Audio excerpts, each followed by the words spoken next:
Hello, you ghosts and goblins, or ghouls and goblins, or whatever the heck this phrase is. That phrase is. I am your host, Jack Vogt from. Oh God, I even warned them that I was behind the projector. I warned these two fine gentlemen that I would forget the title of my own podcast. Damn it! But here we are. We are not here with Kyle, Shortness, Billy, Sphinx, and all the other lovely guests, but with two fine horror gentlemen.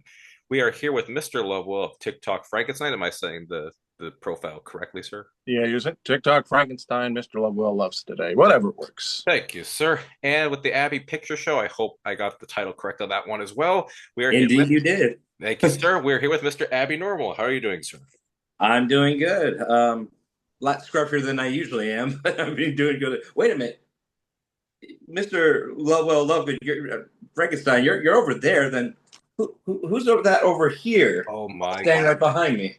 Obviously, it's Glenn Strange, and you know that. I do. There's so much cool horror memorabilia. I think I am going to start off with us on camera because normally I have a thumbnail that covers the whole thing, but I'm Mhm. going to showcase Mr. Glenn Strange and who just is casually still alive and well, but in Abby Normal's residence. Of Yep. course. So, like, I have to ask before we get in, why is that there, or how did you acquire that?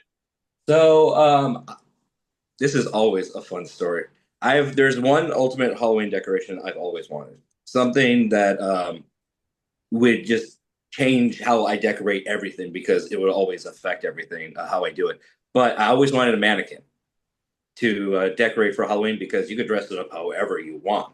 True. Um, and finally got around to like, you know what? I'm gonna go ahead and get one. And the first thing I did was dress him up like Frankenstein, the Glenn Strange's Frankenstein's monster. And well, I have a problem because I enjoy seeing him like this too much that every time I put a different costume on it, I end up not liking it and changing it back. Hmm. So he's Frankenstein year round. At Christmas time, he gets a Santa hat. Mardi Gras, you he know gets the what? beads. You know what you should do? You should do that Frankenstein that they had Brad Garrett do for that. Exactly. What was it? The iPhone commercial or something like that? Whatever the Yeah, Yes. you have the top hat, the scarf, and the little glowing bulb light bolts. That was pretty I fun. sincerely love that commercial so much. It's adorable. It's Yeah. adorable. But as you could tell, we are big fans of, well, all things horror and monster related, but mostly we're talking about Universal monsters today because this is going to be a Halloween episode. We're recording in September, but this will come up sometime in October. Mhm. And we've decided we're going to be talking about one movie from our favorite perspective, respective, whatever, monster. Abby is a big Phantom fan, and he cosplays as the Phantom all the time. That pun was not intended, by the way. And in Where case you're wondering which one, all of them. Yeah, all of them. We're going over every single one, starting with 25. No. Mr. Lovewell is a Frankenstein aholic, a Frankenstein fan. And we're going to I am a Frank enthusiast. Frank enthusiast. And Or I say Frankenhistoric. No, I could say Frankenfile, but that just feels uncomfortable. I imagine. yeah. I, so he will be discussing one of the Frankenstein monster films. I'm sure he would like to point out that it's the monster and not the doctor. I know it's not a Oh, doctor. I'm being honest. When you say Frankenstein, almost every time you're talking about the monster. If you talk about Dr. Frankenstein, people say Dr. Frankenstein. They say Victor, Herr Victor, Yeah. um, Or Henrik. or Henry, or Or Frankenstein. Heinrich. Or Heinrich. Victor. Henrik von Frankenstein. And Yeah. Or Victoria, if you're watching these other ones. I'll Yep. be discussing a Dracula film. It's no surprise which Dracula film, since there's, of the Universal ones at least, there's pretty much only one or two legit good ones. Or three, if you want to count the. And we'll save it. Since Phantom is the oldest, and I'm sure Abby will be talking about this one. Mm-hmm. Let's talk about Phantom. Well, actually, let's just go right into it. Abby, which Phantom film have you chosen for today? Or it's not watching this podcast. So I was literally debating all the way up until this point because two specific fandom that always comes to mind for me is always going to be between Lon Chaney and Claude Rains for two different reasons. One of them was the pinnacle to what you would that is the Phantom of the Opera, and the other one completely changed how people perceive Phantom of the Opera because most people, even to this day, when you see like it on Broadway, they're associated with, the half deformity or the scar. Because after that, well, Claude Rains movie was nothing but scarred Phantom. Exactly. For like the longest period of time. That's how they would get theirs. It wasn't like a natural deformity until you really got to the stage shows. Just acid to the face. Exactly. I mean, that's a quick way to make a monster. But it is a year of our Phantom this year for the special anniversary. So we got to talk about Lon Chaney Phantom. Oh, he threw us for a loop there. Yes, he did. Surprise, surprise. Do you want to explain? You could say the Phantom of the Opera was there inside his mind. Oh my God, that son of a... Oh, I will let Abby take the lead since this is adored. You say this is your favorite of the Universal monsters. It is. It is definitely one of the favorite of the Universal monsters. Not the first Universal monster movie I've ever seen, but definitely my favorite. The first one I ever seen was A Creature from Black Lagoon. A classic, which also celebrated its anniversary this year, I believe. Mm-hmm. Yeah. But Phantom, I don't know, it just kind of changed my perspective. Seeing the Phantom of the Opera movie, it was a Claude Rains the first time I saw it. And then when I came to I saw it and I loved it so much, I wanted to see more of that. My dad told me, it was like, hey, there's another one over here. It's an older one, so you're not going to hear any sound to it. And I'm like, I don't care. I don't want to watch it. And so we went to our local Blockbuster. May she rest in peace. Exactly. And I got it. And please rewind and be kind. Yes. And then I saw it, and I was so curious when the Phantom was exposed for the first time. And I'm like, what's that over his mouth? Why does his mask look so different? It's got like eyebrows, not like the elegantness. Because at the time, I already saw pictures of what like the stage version looks like with the half mask. Right. I'm like, oh, that's to cover up the scar and stuff. And that's when I really like, oh, wait a minute. He's got like a full-on deformity happening over here. He's just all of it. Yep. And it's the more I delve into, the more I began to just absolutely love everything about the film. The way it's stylized, how beautiful it is unfortunately one of the cosplays of Phantom I do the least of, just because it's the hardest to do when it comes to makeup quality. Like, speaking of the makeup, it's probably the most maybe even over the Broadway, the most recognizable Phantom look. Like, we're not talking about the mask, we're just talking about the face itself. Again, I'm sure all of us are aware of how the craftsmanship Lon Chaney put behind to get that book accurate look, like putting fishing wires in his nose and stuffing cotton in his mouth. The torture, basically. Exactly. Oh, yeah. And most people don't know exactly all the stuff that he had to do because he kept his secrets really close to his chest. Even his own son didn't know the secrets. Didn't he like keep him in a tackle box, basically? The whole thing he had, basically? Oh, yeah. One box. It was about a tackle fishing box that was like about that big. I think he also used it for like tools or something, but it was a big box and he kept it locked. So no one could go looking through there, and he would go off to the side, do his stuff, and then when it's time for him to be on set, he was already ready. Jeez, and that must have been a very terrifying experience for audiences members because you don't know what he looks like, and that's like would you argue that's kind of one of the first jump scares in horror movies, like the moment he's unmasked. I mean, yeah, it's a terrifying image, and also there's a lot of fun behind the scenes history of Phantom, like the original ending and stuff like that, which I'm still.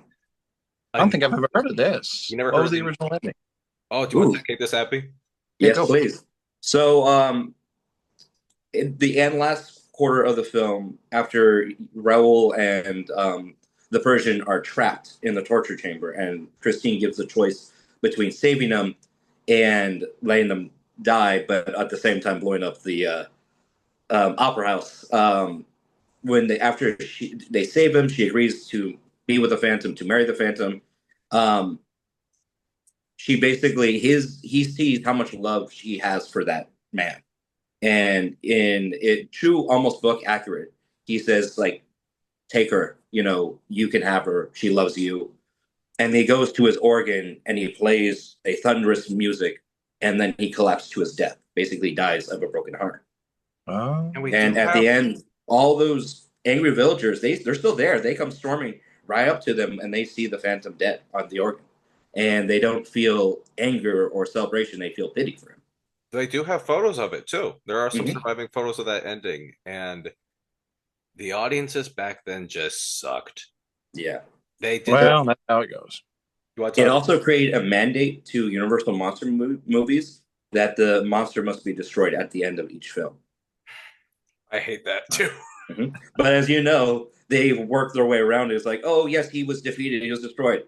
But actually, in the sequel, he survived. And we're going to show you how. That is He like came it's back. like a comic book where you think the villain falls off a cliff and you look over, there's no body, but he must have died, right? And then they come back later and give some ludicrous, like what's the one that always makes me laugh in one of the Frankenstein films, or when the Frankenstein in Ghost of Frankenstein, the castle below is on Oh, fire, and dude. when you Yeah. find him in the next movie, he's like in In capsulated ice. in ice. Yeah, He's in ice. Yeah. He's in ice. Hilarious. makes total sense. But Continuity wasn't as big as it was. No, there, I was you know about the lot. What was it? Soundstage 25 or just stage 25, stage 28? it was Soundstage 28, 29. I can't remember exactly. I've been to it before. I saw it on the Wow. tour, but I always wanted to go inside, but I know that we probably people like us were probably never allowed in or anything like that. Oh, yeah, it was always tight lid. But back in the day, you could go on the, I mean, even now you can still go on the studio tour, but when it would drive by that soundstage, sometimes they were doing stuff by moving things in and out. And I think this also happened to be towards the end of its lifespan. Yeah. I got to see the doors open and I got to see into the opera house. Was Just it like a still quick there? live. It was into the state. It was still there at the time. Now, unfortunately, it was disassembled. It exists somewhere in Universal's archives of storage and set pieces, but they end up tearing that soundstage down. Rest in peace. Ironically enough, just like my good friend, our Frankenstein's monster over here, I have a long history of working in Halloween attractions, and I used to work for Horror Nights out in Hollywood back in the day. And my house, I was working in their first last time they did a not before they started doing the year round, but The Walking Dead. The last time they did an actual built house for it. Wow. It was A whole on house. the whole house, whole big house, but it was on the plot where the soundstage was. Really? And just like the soundstage, our set was haunted as hell. Oh, I Because bet it was. I yeah, bet it because there was. was rumors that the Cheney, the opera set was haunted. Is that correct? Hmm. Uh, Oh yeah. how would you feel being in that set and all of a sudden you just hear like organ music playing, but there's clearly no organ there? You're like, oh, Lon Chaney's out at it again. Yeah, I honestly, if I was, especially if I was playing the Phantom, I feel it was a rite of passage to experience that. That would be Oh like, yeah. it's like I pass this on to you, Abby. Do Indeed. what you will. Um, but yeah, there was a lot of great stuff with Phantom that's still been spoofed to this day.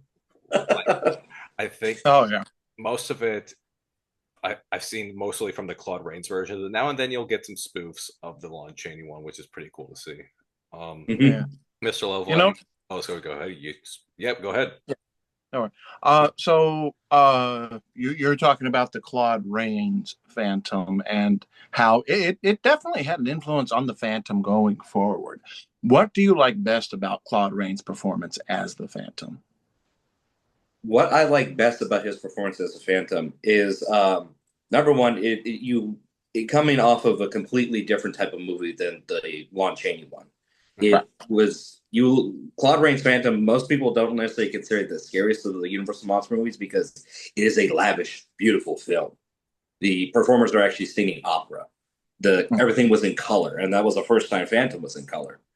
Um, what I liked about his is almost anytime I actually picture what the Lon Chaney Phantom sounds like, I think of Claude Rains' voice. Yeah. The way he spoke, the elegance to how he speaks. And I think even though he has such a short amount of time with the Christine character throughout that film, the connection is so great there.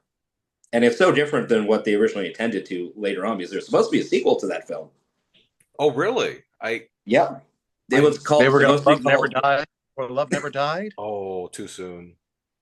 just like Love Never Dies. It would change a lot of big things about it. It would turn out that in the sequel to the film, which ultimately it kind of happened, but it also didn't happen.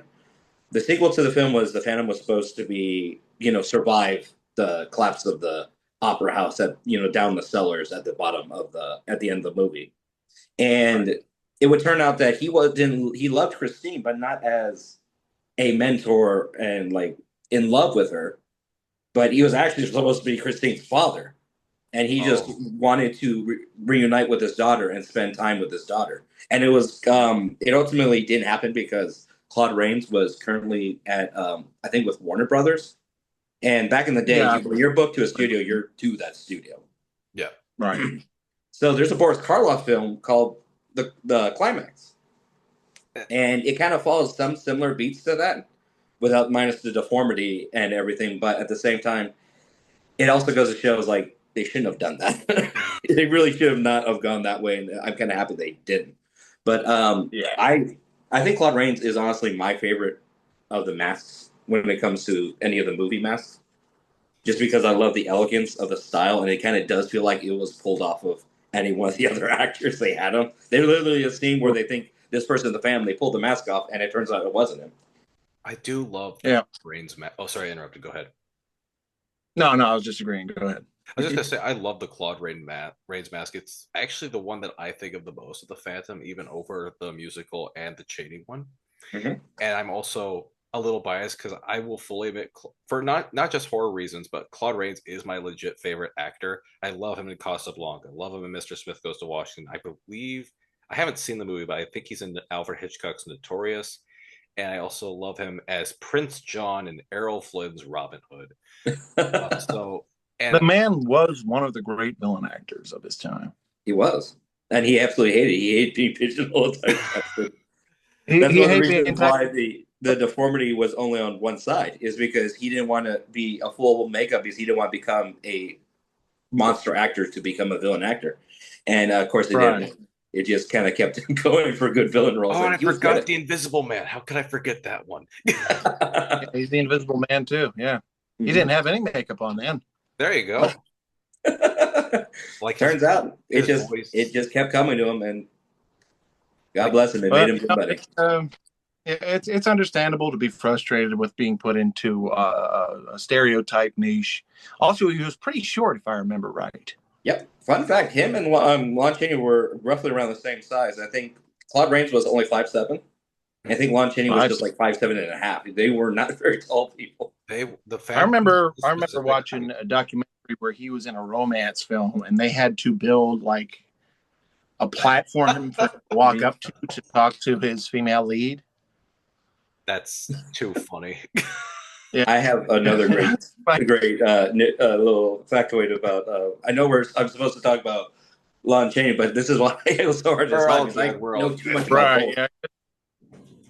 But if you go the sequence where you see the Phantom, it's not the Colada character, but it's the character that is in that place, the prima donna that's upstaging Christine, the scene where he goes to warn her to leave Paris or disaster, and then he ends up killing her anyways. But if you watch that scene, to make him seem so intimidating when he's coming up, there's like 3 flights of stairs where he's standing on where it drops off.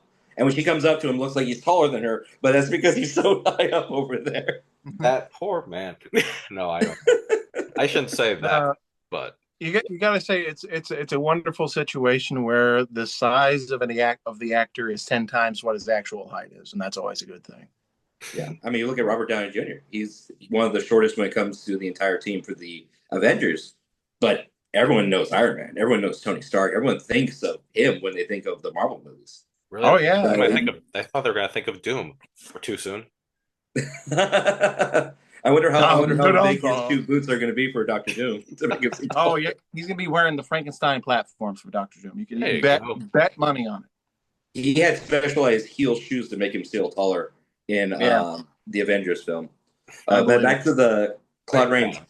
That even though that scene always makes me laugh, it leads up to my favorite scene, the whole movie minus the beautiful opera sequences, is a scene where Raoul is chasing the Phantom up in the catwalk. Because that part right there there's really the reason why Claude Rains is one of my favorite Phantoms right there, if not my favorite Phantom. He's not the one I'm choosing for tonight's discussion. No, Even though right. I'm talking about him anyways. Yeah, Well, I that's think this was a understandable. healthy We can, tie.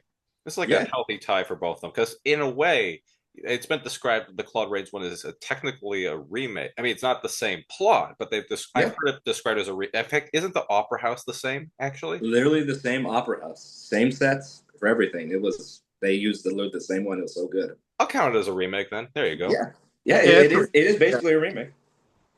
But is there anything else you'd like to add to Phantom, Abby, before we move on to the King of Monsters, Mole Man? I mean Frankenstein The mole man. or Mole Man, I People, have a poster whatever. of I've that never somewhere. I seen. should have brought that up, put it behind me. Oh, Um, Superman movie. No. back to one of the things that I loved about the Lon Chaney Phantom Right. is specifically not just his makeup, his look, but his performance itself is his pantomime performance because it's a silent film. There was no better pantomime back in the day than Lon Chaney. And he learned a bit from it because his parents were deaf, isn't that correct? Yeah, his parents were deaf mutes, and he learned how to act and to perform and how to do pantomime. So that way, it was second nature when it came to actually doing it. Yeah, That the man of 1,000 faces is no little words. Yeah, oh exactly. and Let's talk Phantom about was, I think, called the original Face of Fear. I think the title for the Lon Chaney Phantom. Oh yeah, yeah. He was basically the first horror face. It's the Mhm. you there. It's so iconic that it kind of reaches into every kind of horror makeup that's ever existed. You can see touches of it in even the '80s slashers. A little bit Oh of it yeah, in Freddy Krueger. What's Jason, under maybe. Jason's mask most of definitely the Jason. yeah. Doesn't it Uh, also? Oh, sorry. Go ahead. Sorry. it's okay. Yeah, any character that has something to hide wearing a mask and it gets revealed, it ties back to that film. And it's the one that's the closest to the novel. Yeah, it was strange enough. You Get the are version. correct. A lot of times when we talk about these adaptations, these horror movies, these classic horror films, how much they don't have to do with the original text is hilarious. But I'll get into that when I start. Yes, Like absolutely. to go on to that, like you have stuff like the Persian in there. I mean, it's Inspector Ledoux or Ledoux, Yeah. but it's basically the Persian from the book, and I Mhm. believe that's the only adaptation that's had that character. If I It's also, I don't think it's the only one. I think the Robert Englund one has it, but it's also one of the adaptation that actually has Raoul has a brother. oh Well, yes, had a brother. That's my that's my favorite running joke. I Like, did have you know heard Raoul had a brother? Had. the emphasis on the had. Also, the first color isn't it? They're like, is this the one with the first color scene in film, or is it at least the first horror film? Because the Masquerade had The the color. the Claude Rains is the first colorized Universal horror film. Mm-hmm. If I The I think he's referring to is the Lon Chaney when they go through when the Phantom appears in his masquerade, That's the Red Red Death. Death garb. They did a oh filament painting. I think they actually hand painted it, the film, so he appeared red. So that way it was such a contrast between black and white to like, oh my god, it's red. I don't think it was the first one they did, but it's definitely I think the first Universal, if not Universal Monster one they did for that. Gotcha. right. I was always confused on if that's like the first scene in a film that ever used color, or but the fact that it was painted, that's something I didn't know. That's really cool and must have been painstaking for whoever it had to Oh, do that. unimaginably. Yeah. Yeah. Tedious. But that's personally my favorite look of the Phantom in that movie because I love Red Death so much. It's such a cool design. I know it's Edgar Allan Poe, but yeah. I mean, they referred to it in the book too, anyways. I Although know. there's people's iterations is that he wasn't actually wearing a mask, and you actually saw his face, and that's what appeared the skull like Ooh. phantom Yeah, yeah. element in the Red Death. If I remember right, he's described like as a human skeleton, basically, right? Oh yeah. Gaston Leroux stole from Edgar Allan Poe. That son of a no. Even Frenchman. No. That Frenchman. The French. Why is it always the French? No disrespect to any French listeners out there. But yeah, celebrating 100th anniversaries of why am I blanking? Phantom of the Opera. That's impressive. And Yeah. soon it'll be 100 for Frankenstein. So I think we'll let, if it's okay with Abby, we'll let Mr. Lovell take it away. And I'm very excited to hear that Mr. Lovell is going to be talking about. Okay. So the film I chose to speak on unintentionally has had some of the most recognizable influence on the creature moving forward, at least from this film and on. The film I'm talking about is Frankenstein Meets the Wolfman. That's right. That's right. It took me by surprise when he chose that one. So the reason I'm choosing this one is because I'm going to rag on the adaptation of the Frankenstein monster in here just a little bit. But also, in terms of people talk about the Marvel Cinematic Universe like it was the biggest, greatest, first thing that's ever happened, when no, this has actually happened a long time ago with Universal Monsters. This was the film to kick it off. This was the first monster mash, I guess is the best way to describe it. Frankenstein Meets the Wolfman is supposed to be a sequel to what is The Ghost of Frankenstein, which was a sequel to The Son of Frankenstein, and that was a unnecessary sequel to Bride of Frankenstein. See, Bride of Frankenstein is where it was supposed to stop, but they, through the years, Universal re-released the old films, Dracula, Frankenstein, Wolfman, in theaters, and it got buzz up about the monster. They were making a lot of merchandising, a lot of commercials, a lot of tie-ins, and because of that, they said, you know what, let's just start making another. So Son of Frankenstein comes around, but the thing is, they bring back the monster, but the writing for the monster started to get too simplistic. It became more of a plot device than a character. And Boris Karloff was recognizing that. So after filming was finished for Son of Frankenstein, he officially announced that he would not come back to the role.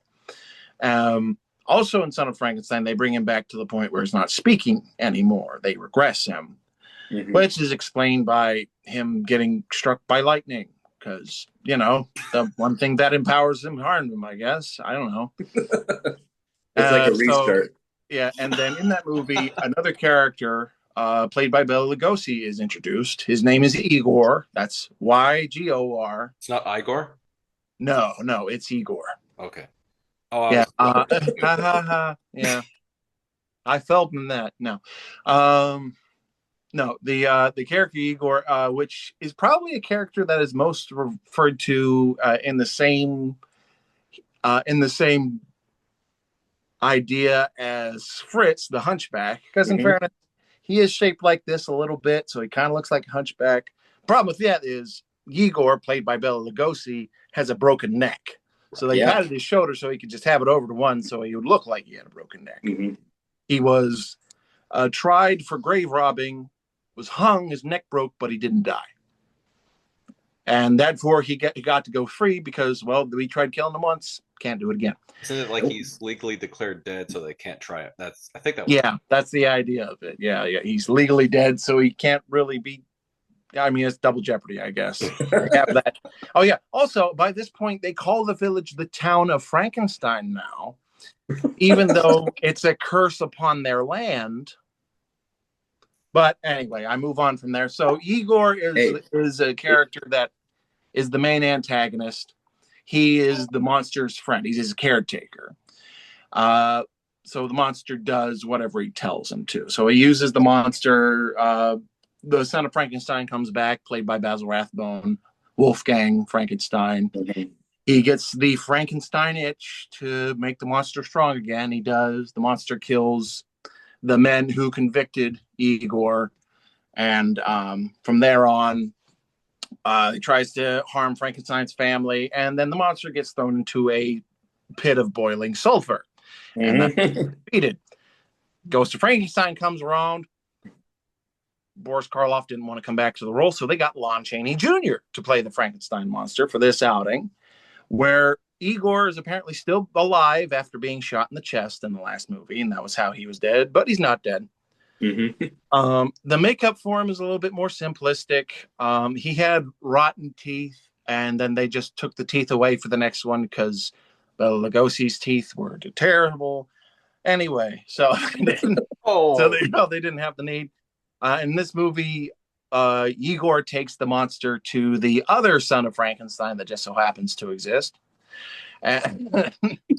He's got a lot. He's got a lot of children, and all I of know them. he had a lot of kids. Can I cut There's you off something for wrong a with every second? single one How of them. I love how Igor says, like Bela Lugosi's like, "We will take you to the second son of Frankenstein," or whatever. Oh yeah, another thing. We were talking about continuity. When he breaks him out of the sulfur pit, he walks out to a storm and gets struck by lightning. And what do you know? He's not weakened in a coma. It's making him strong again. But yeah. Like I said before, it's like when you're resetting a computer; it just has to boot up a little bit more. But sometimes some boots are more powerful than others. I have to That's add on true. to this, Mr. Maybe Lovell. maybe he got struck with a 9-volt. You never know. I have to add But on to this, Mr. Lovell, very quickly. When I was in high school, I tried making like a Wikipedia guide to all the characters in the Frankenstein series, and I gave up very quickly because there were so many continuity issues with this series. Like, for example, the whole what's Boris Karloff's mad scientist character when he teams up with Larry Toby? As they say, he knew Frankenstein's assistant. And you're like, well, which no, are you referring to? He studied under Frankenstein or studied based off Frankenstein's research. I don't think he had any. But I just gave up. I just gave up making that. But go ahead. Sorry, I didn't. That's House of Frankenstein. The only time he ever came back for a Universal horror. Mm-hmm. But yeah, so that one ends with what is the death, the official death of the original monster that we've known from Frankenstein, Bride and Son and Ghost, because the movie ends with Igor's brain being put into the body of the monster. Mm-hmm. So from here on out, it's Igor's brain in the monster. Therefore, it's a new creature completely. So they can do whatever they want with it. However, they explained at the end of the movie why it didn't work and the monster gets defeated is because the monster and Igor have different blood types. So it made him blind. And unable to speak too, if I remember correctly. Yeah. What are eyes without brain to see? What is a brain without eyes to see? And it ends in like Jack mentioned. It ends in the lab getting set on fire and collapsing on the monster. Cut to a few years after. Now, Lon Chaney Jr. Is probably the one actor that has done the entire monster trinity of Universal for characters, because he's played the son of Dracula, which was technically Dracula. Yep. I guess. He was the Wolfman, and he's played the Frankenstein monster. Now, and the Mummy, yeah, that's right. And the Mummy, that's right. That was the Mummy's Hand, right? Was that one, or was it the Mummy's? He did two of them, I think. It was the Mummy's Hand, and was it the Mummy's Curse? Mummy's Curse, yeah. The Mummy's Curse. That's right. Mummy films. So he's done multiple different monsters for Universal. So when they decided to do Frankenstein meets the Wolfman, the idea of it was basically, well, Bela Lugosi's brain got put into the mind of the monster, Bela Lugosi's Igor got put into the body of the monster. Why not just have Bela Lugosi play the monster? Which has delicious irony to it, because he was the one originally that was going to be picked to play Frankenstein in the original James Whale movie, which he turned down because he didn't want to be depicted as ugly, a lot like Claude Rains. Uh-oh. I have a little fun fact thing to add to that to kind of go full circle. Do it. When they were doing the original Dracula, the original one they were interested in doing it to play Dracula was Lon Chaney Sr. to be one of his first vocal roles, but he died of cancer beforehand. Oh, jeez. And ironically enough, that it would have been his first vocal roles, and it's like the universe saying, "No, you're going to be known for that one of the most iconic silent film actors ever known to man. We cannot hear your voice." Yeah, that's the idea of it. You need to keep them in. Oh, sorry, I didn't mean to interrupt. No, it's okay. No, that's important. Got to keep the voice of mystery. You got to it adds to the anonymity. But going back to Bela Lugosi now as the monster. That's right. And so now Bela Lugosi's playing the monster, which, okay, it's not all of his fault, but I'll get to the point. In this movie is the first time you ever see the Frankenstein monster walking like this, right? It's the classic cartoon, The reason behind this is when they originally were shooting the film, Bela Lugosi's monster was supposed to be speaking like from the last movie, The Ghost of Frankenstein. Because of certain editing, and the studio watched the original film and found his thick Hungarian accent coming out of the monster absolutely ridiculous. They decided, no, you have to re-edit and cut every scene where he's speaking. Now, he explains in the film that he's blind, and that's the reason he's going around like this, because he can't see, so he needs his hand out in front of him. And Lon Chaney Jr. is constantly helping the creature get places. Mm-hmm. Now, eventually, another scientist goes mad with Frankenstein fever, wanting to make the monster at its full power. And that happens, and they're trying to do it with Lon Chaney Jr.'s Larry Talbot, Wolfman, because he doesn't want to be alive anymore. So the idea, I guess, is to siphon the life force out of Larry Talbot into the monster. I see. I guess no problems with this. No problems happening as a result of this. Yeah, and the monster in this movie is acting primarily antagonistic, even though there is no explanation to it, no motive, seemingly, because all the lines he had were struck. Even in the film, actually, you can see scenes where his mouth is moving like he should be talking, but there's no sound. Mm-hmm. Another big thing is this was the first werewolf sequel, technically speaking, because there was no other Wolfman movie before this. And it probably kicked off the next appearances of the Wolfman in House of Frankenstein, House of Dracula, and Abbott and Costello Meet Frankenstein, which also kept Lon Chaney Jr. working for many years after. Oh yeah. But the fun part about this movie is that it is the first monster mash. You know, you don't have Freddy versus Jason. You don't have Alien versus Predator. You don't have King Kong versus Godzilla, which ironically, when King Kong versus Godzilla was sent over to America and re-edited, the songs, the music playing during battles and during the opening credits are music from Frankenstein meets the Wolfman. It all connects. So that's the hilarity of it, which I consider a bit of a cheap cop out, because you don't throw out an easy Super Raya music score, but still, attachments to monsters are attachments to monsters, and that's what we have. I do enjoy the film for camp reasons. It is one of the low points of the Frankenstein pantheon of movie. The saga of the Frankenstein saga for Universal. Unfortunately, the monster's character was basically completely stripped at this point, and no hate to Glenn Strange, but if we're being honest, the monster was basically just a giant body part robot that just did whatever it was told. After that point, it had no. It became pure caricature. Yeah, it was a pure moving prop. It could not have been a more empty shell of what Boris Karloff had built.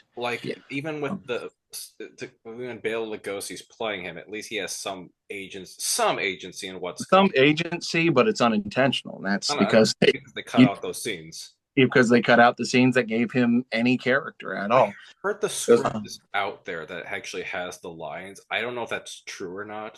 I do not believe so. No, there's a script. There were original script. Oh yeah, that's what I meant. Sorry, my bad. And someone on YouTube is actually, if you want to go look this up, there's a guy that actually has the lines, and he kind of speaks them out in a Bela Lugosi impression and stills of what the lines were supposed to be, what he could find. Mm-hmm. And the character is basically kept over from Igor, only he doesn't call himself Igor. He strangely enough refers to himself as if he were the monster. Mm-hmm.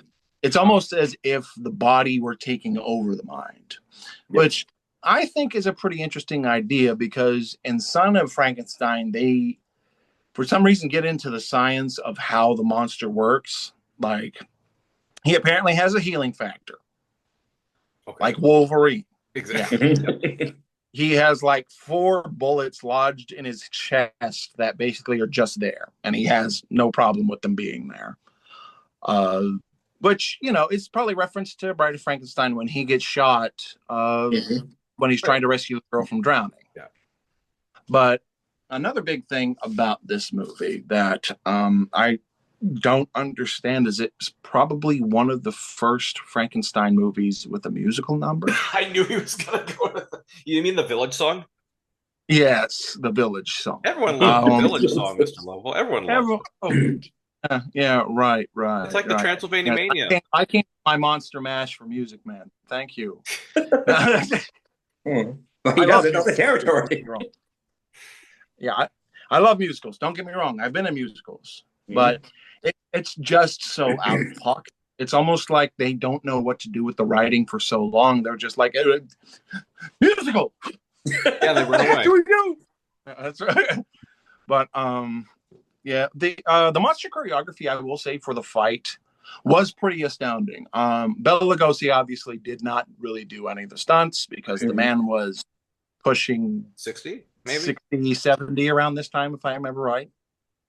I couldn't remember. Was Lon Chaney doing the stunts in that one too, or was that a double for Lon Chaney Jr. did all of his own stunts, I heard, because the thing is, he was such a large performer. They couldn't get someone else to wear the makeup and be the same size. So often it was him. Yeah, it's impressive. Oh, that's cool.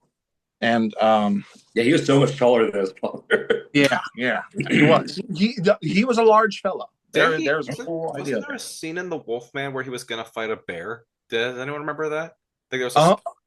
I heard a legend about that in the original film where you there's like fighting somewhere.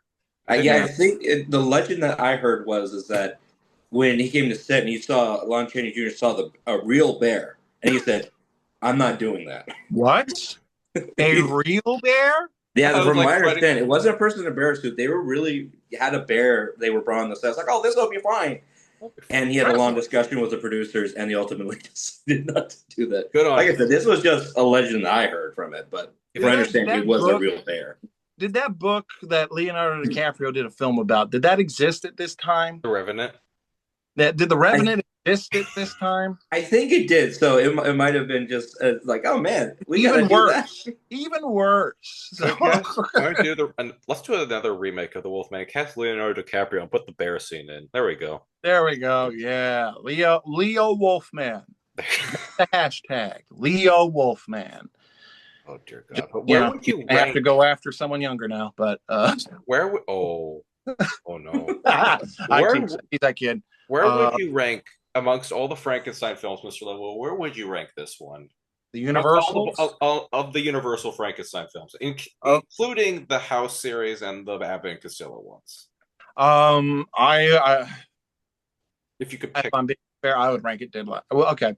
I would second from last on this one. The one I put in the last is definitely House of Dracula, because technically it's a Dracula film, but it stars the monster, so it has to be considered. The monster has the least amount of stuff to do in the movie. After that, probably would be this. After that, Ghost of Frankenstein, and then I'd probably put House over Ghost of Frankenstein, because at least it does. It's a narrative that follows people journeying, so the pace is kept pretty well, and you're kind of going through it. If we're being honest, House of Frankenstein plays more like an anthology rather than a straight film, which probably works to less of its detriment, more of its benefit. You can watch it, and it feels like, okay, we got to this chapter. We're in this chapter. We're in this chapter, and it just keeps on going. Also, Glenn Strange's first appearance as the Frankenstein monster, which it's still Jack Pierce's makeup. I don't think you need to think more than that. It still looks great. He doesn't know what he's doing, which is fair. He doesn't know what he's on this film set. They didn't give him anything to do other than just walk around with your arms out and throw people. That's all. That was his whole shtick. He, from what I heard, is that it took him a couple of years to get the groove of how to be the Frankenstein's creature, but it wasn't until before Abbott and Costello where he actually talked to Boris Karloff about the Frankenstein walk and to kind of understand. That's why if you watch his performances between everything before Abbott and then Abbott and Costello, there is a difference to how he does that. The thing is, when he was cast to play the Frankenstein monster, he was surprised but he was also kind of excited because it's an infamous role. It's a Yeah. beautiful role. And when he first went in to get the makeup on with Jack Pierce, Jack finished up, pulled up the mirror, and he said, "Holy crap, I look like Boris Karloff." And the thing is, he had only been in westerns beforehand, basically playing bad guys, because that's what it is. There were no giant heroes in the old days. There was no Paul Bunyan movie. Okay, so Nope. Sure, you would have been great for that. But either way, also, what's weird is that they also had him in the platform shoes. Now, obviously, the platform shoes that a lot of people know of, they were actually tar boots for tarring roofs. A lot of people don't realize that. And the thing is, the lifts weren't exactly as high as what Karloff did, because Karloff was generally average height for his time. He was like 5'11", right? Just about 5'11". 5'11", a little under 6 foot. So he was at the average height. He's about my height. I just need those boots and I'll be fine. I've got him right here, buddy. Just throw him at the computer screen and Abby will catch him. That's right. I mean, I already have the outfit. I just need to do the makeup for it. What are you talking about? You got a mannequin with the whole outfit on. But I don't want to do the mask. I want to do the makeup. I can do everything. Hey, you know what I do? I actually, when the 80th anniversary mask was put out at Spirit Halloween, I wore it. I got it. And it fit so well to my face. It was hard to breathe. And looking out the eye holes, because they had the whites in the eyes and then a hole where the pupil and iris is. Yeah. It would poke into my eye. So I had said, well, I gotta simplify this. I'm sorry, so Boris. I just said, you know what? I'll just do the forehead. That went so well. Makeup. That's so perfect right there. I gotta tell you, it's a beautiful.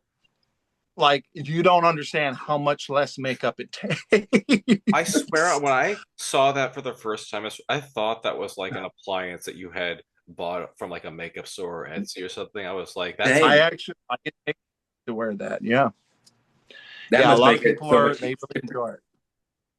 You got to be really on point with the bottom makeup though. You got to get the right color, or else it doesn't blend well and you look ridiculous. Yep. So speaking of makeup, one of the to just side tangent back to Phantom really quick. Go ahead. Is the person who made this mask? His name is Garen.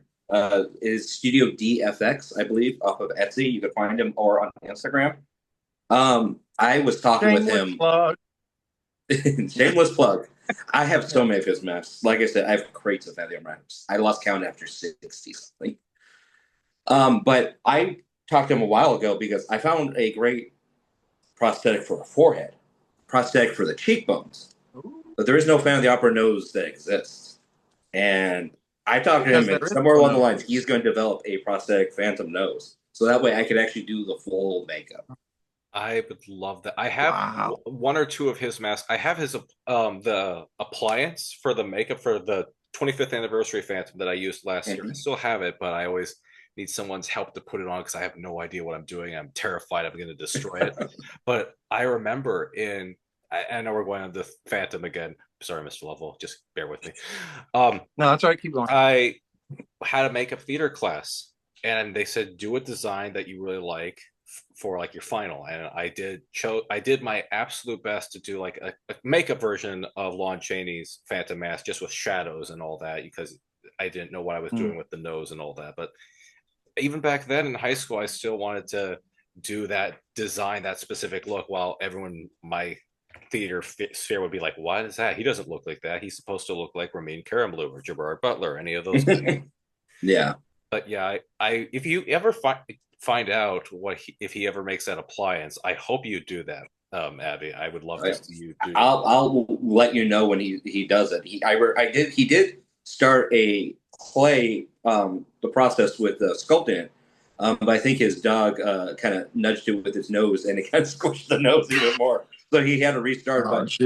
Halloween season comes up, and he gets so busy, and it's like I'm not gonna bug him about this. I'm gonna let him work, let him rest, and then maybe talk to him about it in the new year. That's fair. That's fair. But is there anything more Frankenstein stuff you would like to add to this? Like, I know it's not the movie that you're talking about, but are you excited for Guillermo del Toro. I know you've been posting a lot of videos in excitement for that. Oh my gosh, he's pulling a whole Grinch face right now. Oh no. Okay, I'm gonna say this next year, this year and next are going to be the age of Frankenstein. Dracula's been getting enough films. Oh, Enough. There's been enough. There's a Frankenstein. There's a Dracula daughter film, and don't tell me that's not it. We all know what Abigail is. yeah, I do. Yes. He's gotten Nick Cage. He's recently got that guy who plays Bullseye. Mhm. He's I'm also directing one too. He's technically Nosferatu because it's just Nosferatu's Dracula. Let's not split hairs here. Yeah. I did the audio. You must bounce on it. Crazy. So that is my most viewed video of over 1 million, and I'm concerned for myself about this. As you should be. No. I love that movie though. It's a great movie. That Dracula, Voyage of Demeter. That's Voyage of Demeter. Voyage of Demeter. There's been plenty. Now we're getting Guillermo del Toro's Frankenstein, which honestly, I have every high. This is the first time I've had high expectations for a movie in probably 10 years. I think we're on good footing because if you saw his last film, Pinocchio, that was fun. Oh yeah, the stop motion Pinocchio that won the Oscar for animation. And the other two Pinocchios that came out that year for some reason. 3. I know. I mean, 2 of the. I'm not counting Guillermo del Toro's. There were 2 other ones, right? Or were there? Yeah, The Shape of Water was one of the other one, and you can't tell me that's not a remake of Creature of Black Lagoon at all. You can't tell me that. Yeah, no. Shape of Water. Yeah, no, it is. I think we're in good hands. A spiritual sequel to Creature of the Black Lagoon that ignores the actual sequels. Mm-hmm. Let it There's what was it? The Creature's Revenge. Yeah, Creature Walks Among Us. And the Creature Walks Among Us, where he has surgery to not be. Well, he still looks like a fish man. He just doesn't have guilt. So what happened to Creature Walks Among Us is at the beginning of the movie he gets set on fire, and his body was healing, but it was adapting to walking on land. And at the end of the movie, he ends up going back to the ocean. I think it's the only one. He's one of the only Universal monsters that, even though he technically is defeated, he lived through his entire movie series. Yeah, he did. He didn't have a time where he was killed, defeated, or anything like that. Except for the last one, where he does it to himself. Then he goes on to become Uncle Gilman. Yeah, to become Uncle Gilman. Yeah. But Uncle Sam of the Opera. Yeah, You've seen that too. Monster movie. It'll be the Gilman of the opera. Now, Uncle Gil, that's right. Monsters. I mean, the fire, the scarring, it'll work. Yeah, I mean, funny enough, Monsters Revenge does have a phantom character. Yeah, it does. Was it Uncle Eric? Did they call him Uncle Eric? Was that the idea of it? No, I think he's literally called Uncle Phantom of the Opera. Uncle Phantom of the Opera. Yep. Uncle. He has a high-pitched voice. He's always singing. How's hearing? Yes, but yeah. So that's another interesting about the original show is that all the characters were basically just the characters from the universe. Herman was the Frankenstein monster. Mm-hmm. Grandpa was Dracula. Yeah. Lily was the daughter of Dracula. Mm-hmm. I used to be so confused on that. Son was like the Wolfman. He was like a werewolf type of thing. The Wolfman was Lester, and it was her brother. Mm-hmm. It wasn't Larry. It was Lester, but it's a werewolf. There could be multiple. Yeah. But yeah. So that's the original funny points, and there's a '90s film. There was a '90s TV made film that was supposed to launch off into a series that didn't really catch any ground when it was going around.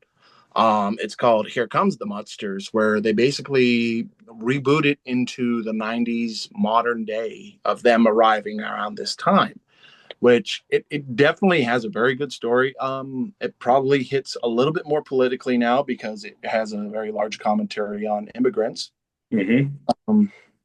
And it's a lot of fun. It's very good. It makes me watch the Rob Zombie movie and think, oh, all right, I have something to say about the Rob Zombie one. I don't hate the Rob Zombie monster movie because you can't hate what you pity. I think it's a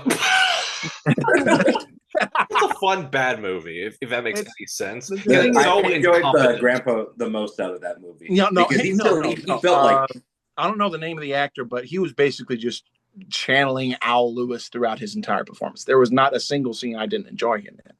I actually got to meet him. Funny enough, I was dressed like Claude Really? Rains, Phantom of the, or Claude Rains, Phantom of the Opera. Right. And he was. I was originally going to go up to his table. I'm like, that's cool. I didn't see the movie. I was excited to see it, but also at the same time, it is Rob Zombie. Right.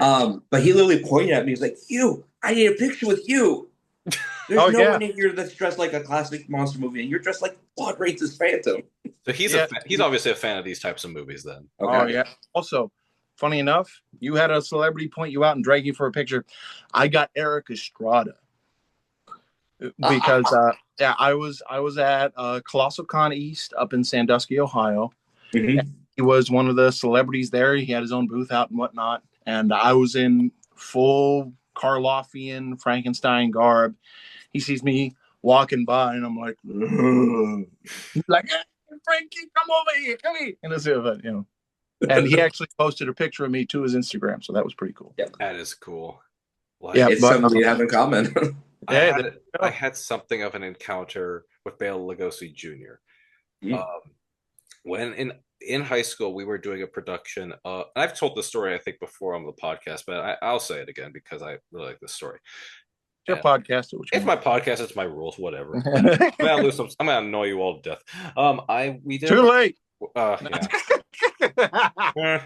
We did a production of Dracula for high school theater, and I was something called the dramaturge, which is basically the walking Wikipedia guide who talked to all the director and the actors about their characters, about the story. Mm-hmm. And I found out Bela Lugosi Jr., I believe, was like a lawyer, and he worked in Anaheim. And our school was in Anaheim. And I thought, what the heck? He's probably not going to respond to me, but I want to write a letter to him. I wrote a letter talking about how amazing his father was. I invited him to the show. And I was talking about how much his father meant to me as a film fan. Never expecting a response. So the Dracula play came and went. And another show came up. It was like Kiss Me Kate or something. And I got a role in that. But when I found out I was cast, I went out to the car and my mom gave me an envelope. It was like, careful, do not bend. And it was a letter from Bela Lugosi Jr. saying, sorry, I couldn't make to the play. Best of luck in your theater endeavors. But it was signed by him.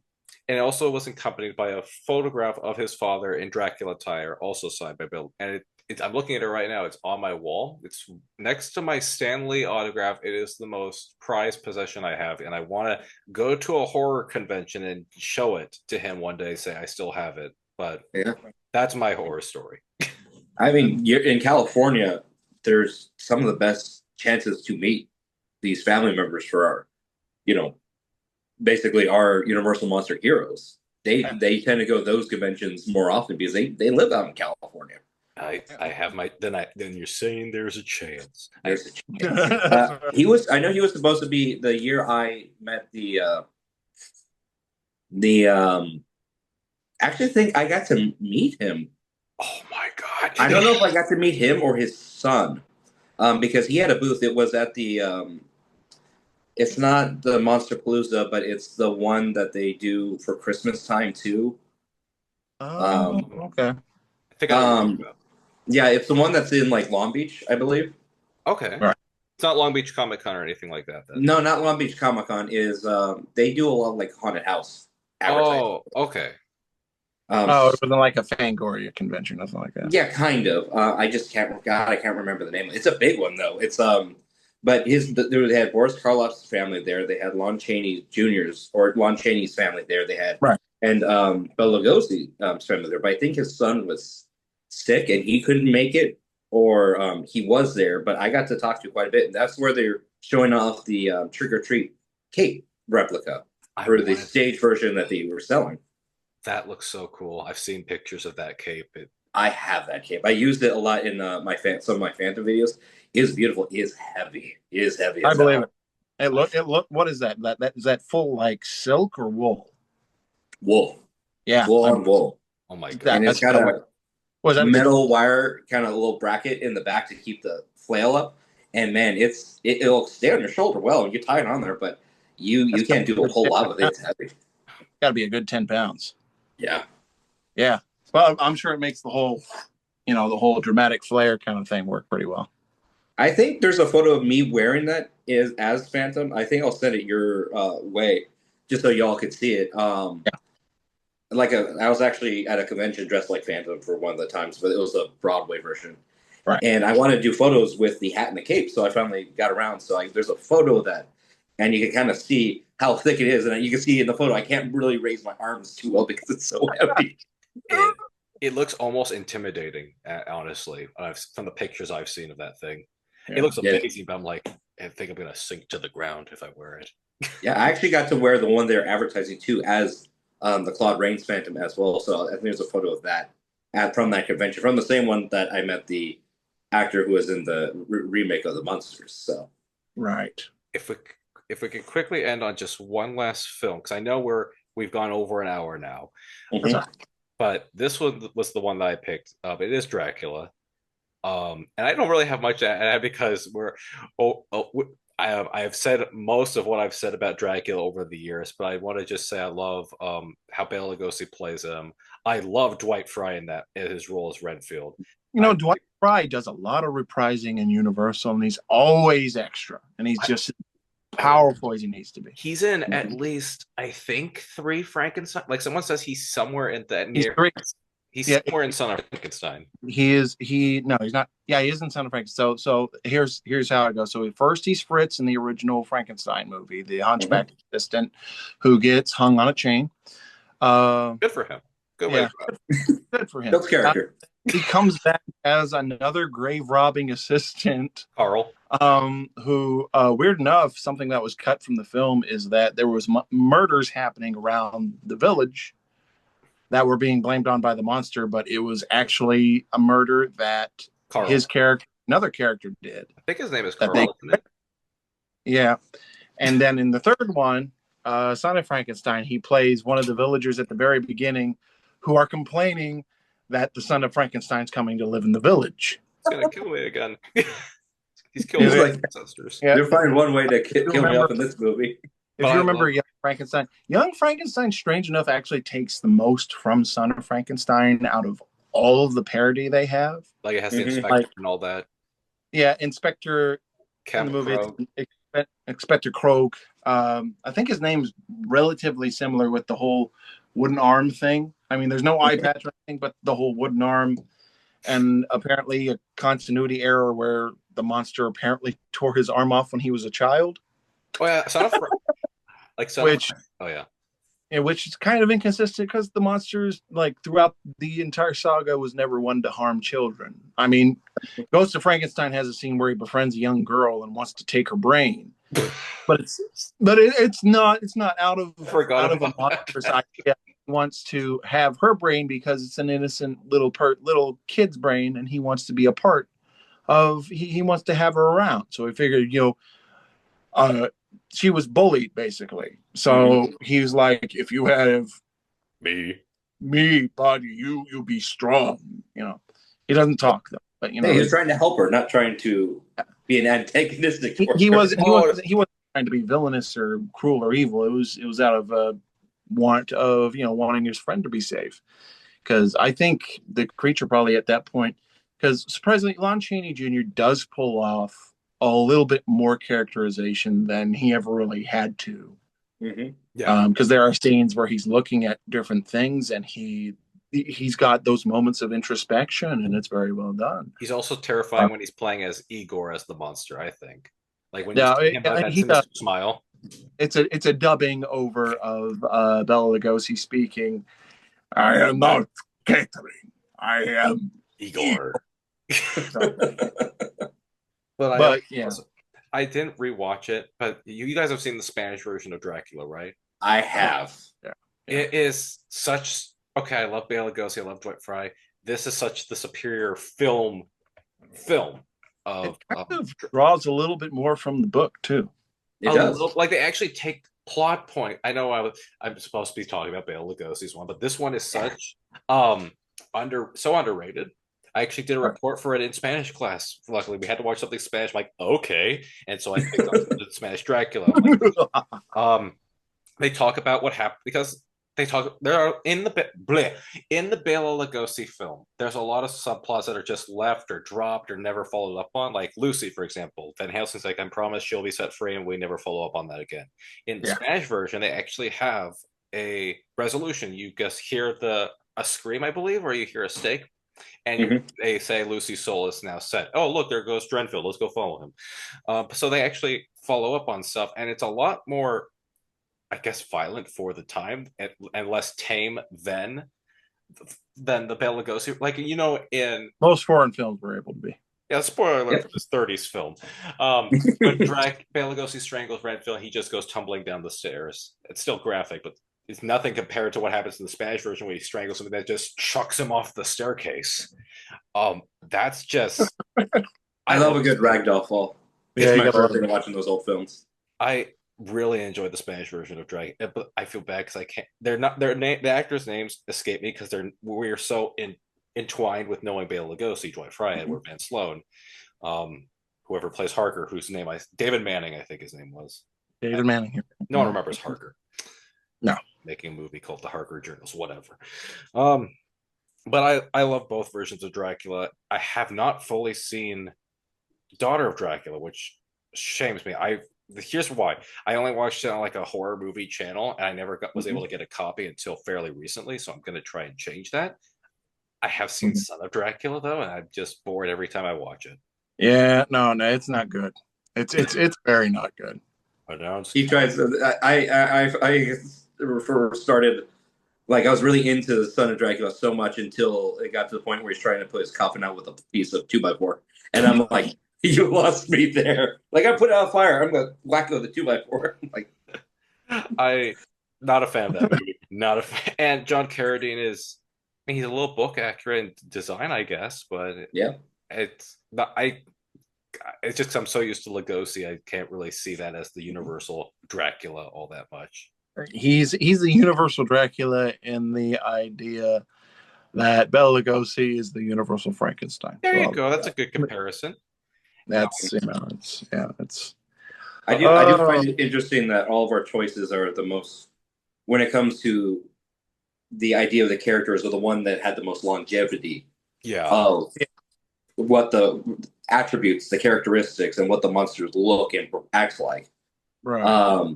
For you, with the Frankenstein's creature, is I mean, you think of Frankenstein, you see anyone dressed like Frankenstein down the street for Halloween, they're doing the big walking with the outstretched arms. Exactly. Yeah. I mean, even though I don't know if they ever mentioned the name Igor continue onward after the movie, but Well, in the Monster Mash, in the Monster Mash, the doctor, when you hear easy Igor, you impetuous young boy. Mahmoud. Yeah, so a lot of people I don't know if this is actually because of it, but strange enough, the monster at that point in time was Igor. So yeah. You gotta So, call Monster 1 and Monster 2 to distinguish them now. yeah. And as someone's who's not necessarily a theater buff nerd, they think of Phantom of the Opera, they think of the unmasking Lon Chaney Phantom of the Opera. That's true. That's like the They biggest do. staple They of do. that Yeah, character. a lot of people don't really think about Claude Rains when you think about Phantom of the Opera, but he should definitely be held up in the example. Yeah. Everyone thinks about Invisible Man when they think about him. Even the new Universal part. Invisible Man was probably his most popular role. And one thing I wanted to mention, funny enough, apparently Mark Hamill, when he performs the Joker, he realized this later, is his Joker voice is more of a version of Claude Rains that is a little bit more, how did he put it? Have like an homage. An homage to Claude Rains, I mean, in the villainous aspect, the way he went about his ones. And he did a little bit more, South Pacific or whatever. Yeah. It's as opposed to that transatlantic type style. Yeah, transatlantic. Thank you. Yeah, more transatlantic version of Claude Rains, which if you listen to, if you watch The Invisible Man and I think then it's a go little hard watch, to do, Mr. Lovell. To watch the Invisible. I think it's a little due to watch The Invisible Man. Okay. Sorry. I'm glad you'll do. Yeah. He also But- took Invisible Man's laugh too. There you go. And the Invisible Man's laugh. Yeah, part of that's definitely a part of what he did with his Joker. But yeah, it's interesting how these things have had influence on so many things. And it makes the most sense that the classic monsters had a lot of influence on future comic book characters, which was great. Mhm. I mean, for example, you don't have the Incredible Hulk with a little bit of Boris Karloff's Frankenstein and Jekyll and Hyde. Another favorite of Mr. Abby Normal. Yeah, you don't have Batman really without a little bit of Dracula. Yeah. Yeah. And they occasionally fight sometimes. And you don't have characters like Darkman or stuff like that without the Phantom of the Opera. Yeah. These Or even Doctor Doom in a sense. He's Doctor Doom, yeah, definitely. Doom is the most metallic Phantom you'll ever find. Yes. And he does have a love interest that has a rival too. True, that's true. that damn Richards. I know. You know what, Abby? You got it. That's your next one. You got to get a Doom outfit now. I've been looking. The mask is almost the easiest part nowadays. Yeah, I thought it was the hardest, but it's everything else getting it together. I'm like, Yeah. someday Yeah, it's gonna happen. there's 3D printing things. There's people selling them now. There's a guy on Instagram I saw. He's selling like multiple, like every movie design. Oh my God. Have you seen that new? I think it's probably just for commercial poster that they have out. The production poster that they put out for Doom for Yeah. So it was in China, I think they were Sure. doing. Or, Disney Expo kind of Yeah. thing. yeah, it was a Disney Expo where it was for advertising for merchandise. Yeah, and And- honestly, You I'm could, impressed. you could do Best fun. looking movie version of Doom that we would have, especially if it looks like that. Well, I mean, it's a low bar. Let's be fair. Yeah. But- I think we're going off a bit topic, but and we've also gone over an hour, which is this might now be the longest podcast I've done, which is impressive. I love this so much, but We have a big encyclopedia up here in all of our brains. Oh yeah, yes. If only I was there for the right Jeopardy, I'd win it all. Exactly. It's like they hire you on Mr. Level, then they start asking you questions about Rob Zombie's The Munsters movie instead of like what happened in this scene of the Munsters movie, and he's like. But until then, this review should be out sometime in October, and I want to thank my fellow guests, Mr. Lovewell and Abby Normal, for joining me on this very special and nerdy podcast about some of our favorite Universal monsters. Thank you for having us. This was awesome. Yeah, this was a great time, and be sure to have a happy Halloween. Yay! Hang on. I think Anyway. I found my costume. Okay. Well, I'm ready. It's I don't have to Put on- put that. Put on your mask. I'll put on my head. I don't have anything. I moved all my stuff out, so I'll just sit here. That's right. Anyway, gentlemen, thank you so much, and we'll see you all in the next one. Take care.